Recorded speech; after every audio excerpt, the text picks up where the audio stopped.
तो मैंने अपना अमीना फिटनेस नाम डाल दी।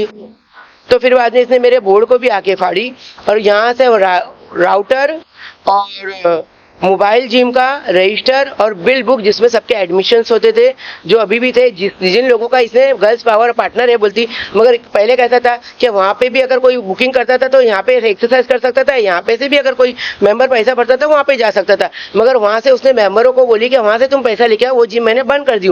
अभी ऑनर सिर्फ शकीला है, लोगों को ऐसा बोली तो मैंने यहाँ पे पेपर पे सब लिखा के ली थी बिल पे, तो वो बिल पूरा उसने उठा के लेके गई है। तो क्यों लेके गई, मुझसे क्यों नहीं बातचीत करी, मेरे जिम में आई, तोड़ फोड़ करी, मेरा राउटर लेके गई, मेरा मोबाइल और रजिस्टर और वाईफाई भी लेके गई यहाँ से, और बोलती जो करना है कर ले, मुमरा मेरा है। तो मुमरा में ऐसा कौन है जो गलत चीज पे उसका साथ दे रहा है? और मुझे अभी भी बोल रही शाम में, क्या तू जिम क्यों खोली, तू अगर जिम खोलेगी तो मैं पूरा का पूरा सामान रातों रात गायब कर दूंगी। अस्सलाम वालेकुम, अभी भी Nadeem Memon from the landmark realty. इस साल घर ढूंढ रहे हो, इस साल आपको चाहिए चाबी आपके घर की, तो आप राइट चॉइस पे हो, क्योंकि यहाँ पर आपको मिलेगा आपका खुद का घर, वो भी आपके बजट में 35 लाख रुपीस के अंदर ही आपका बनेगा 1 BHK, जिसमें आपको मिलेगा स्विमिंग पूल, जिम, गार्डन, बच्चों खेलने के लिए एमिनिटीज, ऐसी बहुत सारी चीजें। और सबसे बेस्ट पार्ट कि आपको अपना खुद का व्यू मिलेगा, माउंटेन व्यू चाहिए, गार्डन व्यू चाहिए, वो आप डिसाइड करोगे, नियरेस्ट ही आपको मिलेगा, मार्केट, स्कूल, कॉलेज, एवरीथिंग। तो ज्यादा जानकारी के लिए इस नंबर पे कॉल करें, कॉल बिजी आए तो मैसेज करें। मुंबई टीवी, हर खबर सच के साथ। मैं हूं अफजल शेख और आप देख रहे हैं मुंबई टीवी। गर्ल्स पावर की ओनर ने आमीना फिटनेस पर आकर के किया, जिसमें काफ़ी बुरी तरीके से इनकी प्रॉपर्टी को डैमेज हुआ। और बता दें ये विवाद किस वजह से हुआ था, तो कुछ पैसे का कारोबारी विवाद था, और ये विवाद इतना बड़ा कि गर्ल्स पावर की जो ओनर है वो अपना आपा खोई, और इस आमीना फिटनेस जिम पर आते साथ तमाम चीज़ें जो आप मेरे पीछे देखेंगे इनके साथ तोड़फोड़ करना और इन्हें नुकसान पहुंचाने की कोशिश की। अब इस तमाम मामला को लेकर मुमरा पुलिस स्टेशन इस तमाम चीज़ों को लेकर शिकायत दर्ज कराई गई, लेकिन अब तक पुलिस ने इस मामले में FIR दर्ज नहीं की है। हम जानेंगे कि कैसे आमीना फिटनेस पर ये जो है तमाम चीज़ों को तोड़फोड़ करने की कोशिश गर्ल्स पावर की जो ओनर है उसने किया, और आखिर क्या विवाद था। तो कौन है ये गर्ल्स पावर की ओनर और क्यों विवाद हुआ? रौनक शेख। कुछ विवाद नहीं था, मेरा नाम शकीला है, कुछ विवाद नहीं था। 6 महीना पहले ही जब मैंने उससे पैसा मांगी थी कि जिम लॉस में जा रही है, मुझे दे दे, क्योंकि उसने ही मुझे बोली थी कि यहाँ से ब्याज बट्टे से पैसा मिलता है।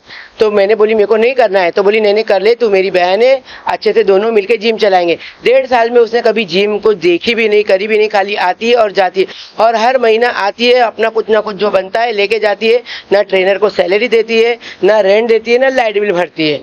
और फिर बाद में मैं बोली कि कुछ हो नहीं रहा है तो तू ऐसा कर, मुझे मेरे पैसे दे दे और तू अपनी जिम ले ले। तो बोली नहीं बहन, पूरी की पूरी तेरी जिम है, क्योंकि जब फर्स्ट उम्रा करके आई थी, जब उसने बोली जा तेरी ये पूरी जिम है, खा पी कमा, मैं बोली मैं नहीं दे पा रही हूँ ब्याज बट्टा। तो बोली नहीं तू जा अपना कमा विवा, मैं ना हिसाब लेने आऊंगी ना कुछ। और फिर अचानक मैं जनवरी के बाद में बोल रही है, मैं बोली मेरे को साइन करके दे, क्योंकि ब्याज का पैसा मैं कुछ लोगों से लेकर खत्म करना चाहती। तो उन लोगों ने बोले कि 50% उससे साइन करा के ले, ताकि उसका कुछ ताल्लुकात ना रहे तेरे जिम से। तो मैं गई, फिर बाद में जिनसे ब्याज से ली थी उनको भी लेके गई, तो उनके जिम में जब भी जाओ तो बोलते मेरे को मारा मारी करने आती है, और कैमरा लगा के रखती है, आवाज़ सुनती है, और जब भी बात करने जाओ तो फिर बाद में उन्होंने क्या करे, रमज़ान के बाद में मेरे जिम में बाहर उनका ही गर्ल्स पावर का बोर्ड लगा हुआ था, तो वो जो बोर्ड लगा हुआ था तो उसके ऊपर उसका नंबर था, तो नंबर उसने बंद करी, और ऑनर लोग को, मतलब जैसे जो क्लाइंट थे उन लोगों को बोली कि मैं वो जिम बंद कर रही हूँ, और मैंने वहाँ से मतलब सामान भी उठाने वाली। मगर जब इसको मैंने 11.5 लाख रुपया दी हूँ, 8.5 लाख रुपया दी हूँ, और देने के बाद में मुझे जो इसने बोली थी ब्याज से तू पैसा ले, वो ब्याज का भी पैसा इसने नहीं दिया आधा, ना ही तो बैंक के हफ्ते भरी जो इसने मेरे से लोन निकलवा के ली थी। तो मैंने तो इसको पूरा 8.5 लाख दे चुकी हूँ, तो इसका मेरे पास पैसा कहाँ से बचा? और जो लोन इसने कंप्लीट नहीं करी थी, तो मुझे उसने मुझसे ना 3 लाख का चेक लिखवा के ली थी, क्या 3 लाख का चेक तू मुझे लिख के दे अगर तू नहीं दे पाई थी। तो मैंने उसको क्या बोली, तू लोन क्लोज कर ले, मैं चेक दे दूंगी क्लियर करके। मगर जब इसकी जिम में कुछ मुझे मतलब फायदा ही नहीं दिख रहा था, खाली भाड़ा निकल रहा था और सैलरी निकल रही थी, लाइट बिल भी नहीं निकल रहा था, तो मैं लगातार अपने पैसे मांगी तो ये नहीं दी, तो मैं जब तक क्या ब्याज ही भरूं। ये जो आपने चेक दिया था और तमाम जो कारोबारी विवाद हुआ था, इसमें कुछ आपने लिखित में तमाम चीजों को लेकर कोई एफिडेविट बनाया या कोई लीगल? नहीं ना, हम लोगों का 50% का पार्टनरशिप बना है, उसमें साफ साफ ये लिखा है कि रौनक 50% यहाँ पे मेहनत करेगी, मैं, मगर रौनक ने 50% कभी जिम को दिया ही नहीं। काम किया ही नहीं, क्योंकि वो यही बोलती थी बहन पूरी की पूरी तेरी जिम है, तो मैं क्या करूं। तो ऐसा तो नहीं होता है, जब तक 50% था उसका आके मेहनत करना था ना, तो मेहनत तो वो बिल्कुल नहीं करती, आती थी हिसाब लेती थी और जाती थी, और हर महीना कुछ ना कुछ पैसा वो लेके ही जाती थी, जो भी मिलता था 2000 1000। और जब भी आती थी कभी राउटर, कभी मेरा स्कैनर फाड़ना। और अभी सुबह में आकर मेरी जो रहती है पायल, उसको भी लेके गई, और पायल को भी झूठ बोलने लगा रही है कि वो इधर काम करती थी, मगर जब सैलरी इधर जाती है, इधर से जाती है, तो उधर कहाँ काम कर रही है वो बताओ। जब यहीं पे 1 साल से काम कर रही तो वहां पे काम नहीं कर रही है और झूठ बोल रही है। ये बात इतनी आगे क्यों बढ़ गई कि आपको देर रात को जो है ये इंसिडेंट हुआ कि यहाँ पर आकर के उसने तोड़फोड़ की? और सुबह में मॉर्निंग में मैं मेरे मामा ससुरे का इंतकाल हुआ है, तो मैं हम वहाँ पे थे, तो ये सुबह में आकर मुझसे बात नहीं करी, कुछ नहीं करी, नंबर भी बंद कर दी। इसको तो जिम बंद करना था, मगर मेरे पे तो कर दे, तो मैं यहाँ से जिम बंद करूंगी। तो मैंने अपना अमीना फिटनेस नाम डाल दी। तो फिर बाद में इसने मेरे बोर्ड को भी आके फाड़ी, और यहाँ से राउटर और मोबाइल जिम का रजिस्टर और बिल बुक, जिसमें सबके एडमिशन्स होते थे, जो अभी भी थे, जिन लोगों का इसने गर्ल्स पावर पार्टनर है बोलती।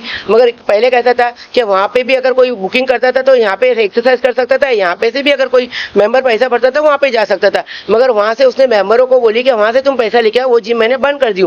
अभी ऑनर सिर्फ शकीला है, लोगों को ऐसा बोली, तो मैंने यहाँ पे पेपर पे सब लिखा के ली थी बिल पे, तो वो बिल पूरा उसने उठा के लेके गई है। तो क्यों लेके गई, मुझसे क्यों नहीं बातचीत करी? मेरे जिम में आई, तोड़ फोड़ करी, मेरा राउटर लेके गई, मेरा मोबाइल और रजिस्टर और वाईफाई भी लेके गई यहाँ से, और बोलती जो करना है कर ले, मुमरा मेरा है। तो मुमरा में ऐसा कौन है जो गलत चीज पे उसका साथ दे रहा है? ये घटना के बाद कितना डर बना? मेरे को तो बहुत बना हुआ है कि वो कभी भी ताला भी तोड़ सकती है, और मुझे अभी भी बोल रही शाम में क्या तू जिम क्यों खोली, तू अगर जिम खोलेगी तो मैं पूरा का पूरा सामान रातों रात गायब कर दूंगी। तो अगर ये रातों रात अगर सामान पूरा अगर मेरा यहाँ से गायब होगा तो उसकी जिम्मेदार सिर्फ रौनक रहेगी। पुलिस के आला अधिकारियों से क्या मांग रही है? पुलिस को मैंने बोली तो पुलिस ने क्या बोले कि मैम आप है ना जाके ना आपने एनसी दे दिए, अभी आप है ना जाके कोर्ट से लड़ो उससे। तो मैंने जो आपके प्रॉपर्टी को डैमेज हुआ है, आपकी जान को खतरा है, ये पुलिस आई भी नहीं, ना ही तो बोर्ड देगी, ना ही तो कोई कार्रवाई करी रौनक के ऊपर। पुलिस के आला अधिकारियों से क्या मांग? मैंने तो उनको यही बोली कि आओ आप देखो, तो क्या बोले कि ना वो फिर बाद में भागने लग गई मेरी स्टाफ को लेके, पायल को। तो मैं बोली क्यों लेके जा रही है तू? मैंने बीच रोड पे उससे पीछा करी, पायल को उतार, क्यों लेके जा रही किसी की बच्ची को? और फिर बाद में मैंने मोबाइल के वास्ते उसको रोड पे खड़े हुई कि मुझे मोबाइल तो दे, क्लाइंट मेरे को कॉल करेंगे, सिम देने के लिए नाटक करी। पुलिस में भी, पुलिस वालों ने भी बोले उनको मोबाइल लाके दे दो, आप क्लाइंट फोन करेंगे, परेशान। मगर पुलिस का भी उसने कुछ सुनी नहीं, उसने सिर्फ मुझे सिम दी, मोबाइल नहीं दी। क्यों नहीं दी मोबाइल? और मैं मोबाइल मांगने के लिए रोड पे खड़ी हो गई कि दे दे, क्योंकि वो अपनी जिम में बुलाती है और फिर बाद में बोलती है कि मेरे पे ना झगड़ा करने को आए, औरतों की टीम लेके आई, ऐसे बोलती है और धमकाती। और मैंने ना उनको जब भी हिसाब करने के लिए बोली ना, वो खाली लड़कियों को, उसकी मैनेजरों को लाती है और हर महीना अपना हिसाब करके लेके जाती है। और फिर भी सिर्फ वो ना सिर्फ 4 महीना नहीं आई थी, क्योंकि 4 महीने में मेरे स्टाफ लोग से यहाँ पे पूछती है कॉल करके बिजनेस कैसा हुआ कैसा नहीं हुआ। जैसे लॉस में जाती ना तो नहीं आती, जैसे फायदे में जाएगी ना तो अपना फायदा लेने आ जाते थे। हाँ, और मेरा है ना, मैंने जब बोली तो ऐसा क्यों करती है, अभी लाइट बिल भरना है, दे पैसा, तो मेरा स्कैनर फाड़ी। और हर वक्त जिम से कुछ ना कुछ सामान उठा के लेके जाती है। जब पार्टनरशिप का है, मैं तो जिम में से कुछ भी नहीं लेके गई, और उसने जब मुझे दे भी दी तो इसका अधिकार क्यों हुआ जिम में देना? और जब इसने बोली मुझे तो शादी हो गई है मेरे हस्बैंड ने एक ही जिम वो भी बंद करने बोल रहे हैं, तो ये जिम पूरी की पूरी तू ले ले। जब मुझे इसने पूरी की पूरी लेने बोली है तो फिर इसका अधिकार कहाँ से आया? मैं तो लॉस में भी चला रही हूँ, वो तो नहीं कर रही है।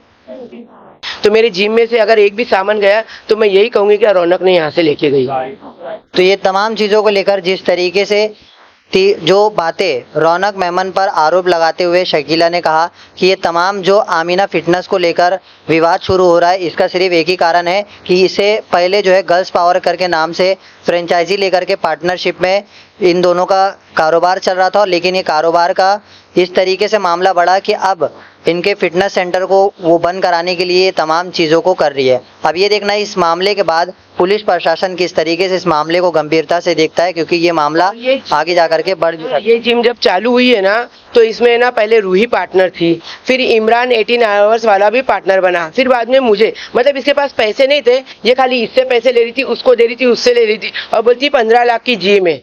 कहाँ है 15 लाख का सामान भी नहीं है, आप देखो जिम में। और सबको बेवकूफ बनाती है ये जिम में, सबको बेवकूफ बना के पार्टनरशिप देती है। ये जिम में कोई इनकम नहीं है, सिर्फ 60 से 70 हजार का सिर्फ बिजनेस होता है, और 25 हजार रेंट जाता है, और बंदियों की सैलरी जाती है, लाइट बिल भी नहीं निकलता।